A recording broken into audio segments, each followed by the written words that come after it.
first thing we'll need is some yarn. Then you'll need a tapestry needle, 2 buttons. We're going to be using an eye hook that is 5.25 millimeters. You'll need some scissors, and then a stitch marker, or just a scrap of yarn, but I'll be using the stitch marker. This is what the project will look like once it's finished. It's just a very simple oval shape with 2 buttons on each side. I consider this an intermediate pattern, and I'm going to assume you have some basic knowledge of crocheting, including making a slip stitch and knowing how to make the single crochet stitch. To start things off, I'll make a slip stitch. I'm speeding up a few parts of the video like this one, so if you need more time, feel free to pause the video until you're ready for the next step. Next, you'll be chaining 11. 1, 2, 3, 4, 5, 6, 7, 8, 9, 10, and 11. When we work our first set of single crochets, we're actually going to be working into the back bumps of the project. So if you turn your chain upside down, you'll notice that on the back side of each chain, there's going to be a little bump. You're just going to stick your hook right underneath that bump and single crochet like you normally would. In the second chain from the hook, we're going to go ahead and make our first single crochet and then place a marker right on the top of that stitch.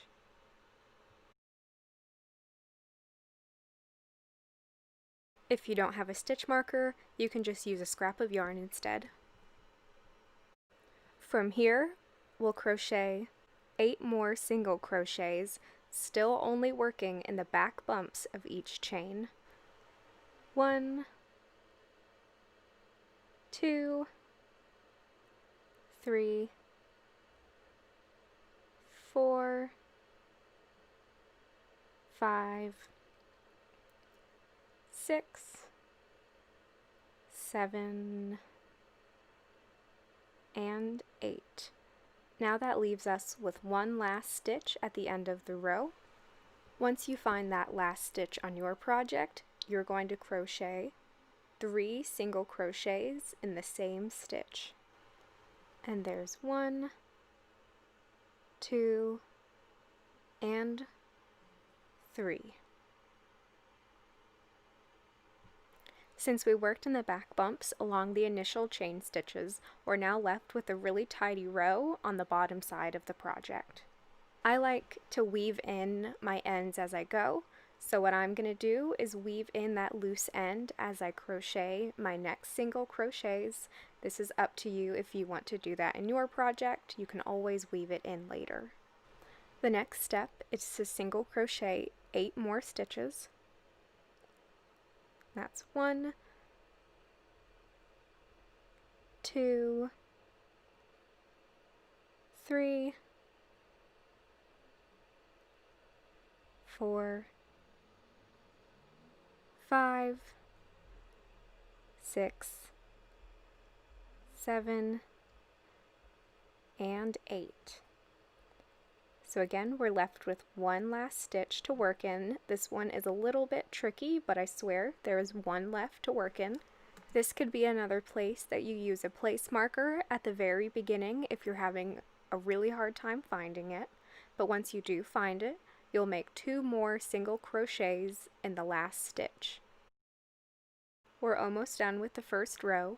Make sure that you still have your place marker attached, especially if you're using the scrap of yarn method.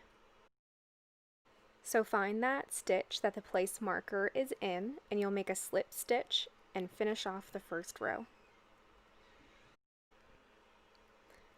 Now that the first row is done, and I weaved in my end when I was making that row, I'm going to go ahead and cut that off. If that's what you did, feel free to take the time to cut it off. If not, you can wait until the end of the project and weave it in then. Now we're on the second row and the final row of the project. To start this row off, you'll be chaining 1 and then making 2 single crochets in the first stitch. That's also going to be the same stitch that your place marker is in. I went ahead and kept the place marker in there. You can take it out. I just kept it as a reminder to myself which stitch was the first. And we'll go ahead and make our first single crochet and our second single crochet in the same stitch. Once you finish with those 2 single crochets, you'll take your place marker out and go ahead and put it in that first stitch you just made. The next step is to make 8 more single crochets, 1 single crochet in each stitch. I'm going to go ahead and fast forward this though, since this is pretty repetitive at this point.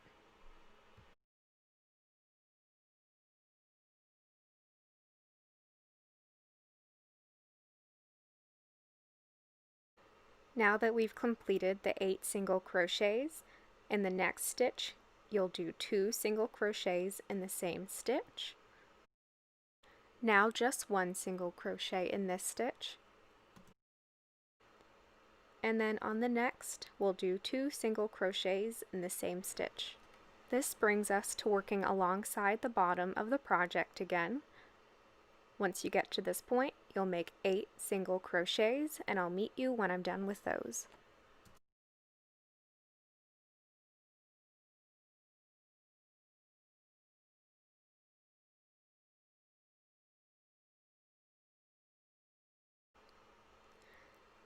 Now we just have 2 stitches left to work in. Again, these can kind of be tricky to find, but there should be 2 left to work in. On that first stitch, you'll be working 2 single crochets in 1 stitch. And then on your very last stitch, you'll just be working 1 single crochet.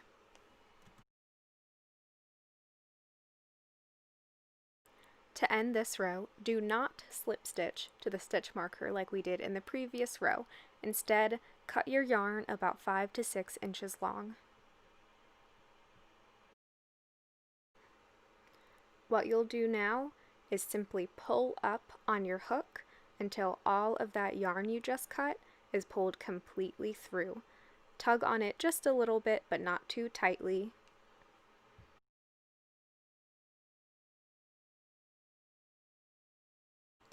You'll need to insert your hook in the same stitch that your marker was in. Once your hook is through, you'll pull your tail end completely through that stitch.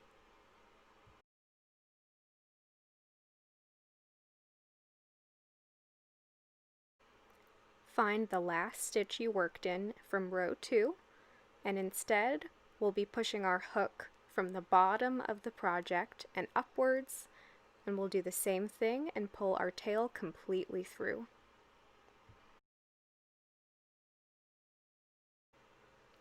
Now just tug on your tail end a little bit until your project looks neat. I like this method much better than making a slip stitch. I find when you're working in the round like this, it's just a tidier finish to your project. So this is what your project will look like at this point. Don't cut off or weave in your tail end yet. We're going to use that tail end to attach our buttons. Go ahead and pause the video now and make sure you have both buttons and your tapestry needle for the next step. Before you start sewing your buttons on, just do a quick test to make sure your tapestry needle fits through the buttonholes. Mine's a little bit tough to get through, but not impossible. I'm going to speed through this bit as I attach the buttons onto my project. If for some reason your yarn isn't long enough to attach both buttons with, just go ahead and cut yourself a new piece of yarn. You'll just have a few more ends to weave in at the end.